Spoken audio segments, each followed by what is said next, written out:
அப்படியே அவர் தெரியும் மாதிரி நான் தெரியும் மாதிரி காட்டு கூடி காட்டு கூடி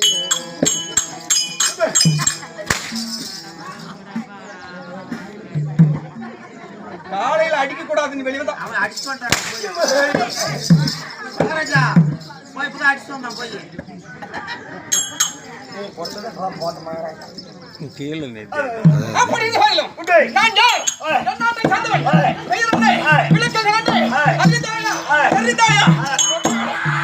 எனக்கு தெரியும் எப்படி கேக்குறியா தர்மபுரி மாவட்டம் தருமபுரியில மாவட்டம் இல்ல தர்மபுரி மாவட்டம் தருமபுரி மாவட்டம் அது ஒரு வட்டம் பொய்யப்பட்டியை சேர்ந்த நொண்டிக்கால போதை நீதானே